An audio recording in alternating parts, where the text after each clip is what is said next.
If your child keeps forgetting letter sounds, even though you practice every single day, I need you to know this. It's probably not your child's fault. And it's not about practicing more.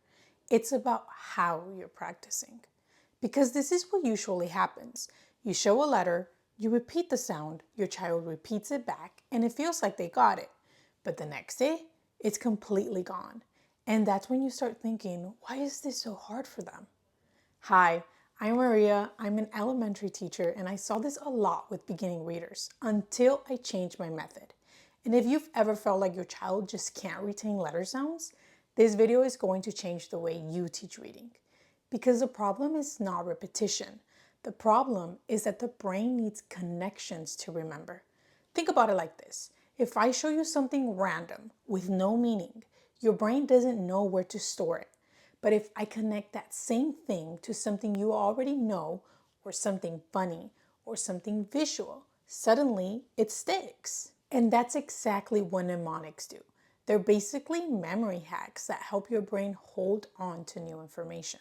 Mnemonics connects something new, like a letter sound, with something familiar, like an image, a word, or a movement. So instead of memorizing, your child is actually understanding and linking. For example, if you just show the letter T, it's abstract. But if you turn it into a tiger and the letter is part of the tiger, now your child has something to grab onto. Tiger, T.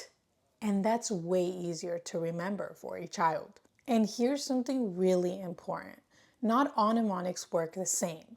The ones that work best are called embedded pictograph mnemonics, when the image is actually part of the letter. Studies show that kids can learn letters up to twice as effectively when they use these type of visual connections, instead of just plain letters. But here's where it gets even better. Memory is even stronger when you involve more than just one sense. Not just seeing it, but also hearing it and moving. So instead of only looking at a letter, your child sees it, says it, and moves with it. And that combination is what really locks it into memory. And that is exactly the idea behind Fonexa.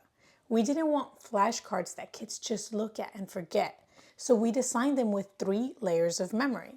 The image is built into the letter, a song because repetition through music works, and a movement so they learn with their whole body. Apple, ah. So instead of just saying, this says B, your child is saying basketball, B, B, while pretending to shoot a ball. They laugh, they repeat it, they move, and without even realizing it, they remember. Because when learning feels like play and uses multiple senses, memory becomes so much easier. If you want to try this with your child, I'll leave you a free mnemonic flashcard sample below and a blog where I explain this in more detail. Our website will also be linked, and we have very exciting news for you. Our flashcards will be available on Amazon in a month's time. Woohoo! And if you have any questions, please leave them in the comments. Don't forget to subscribe, and I'll see you in the next video.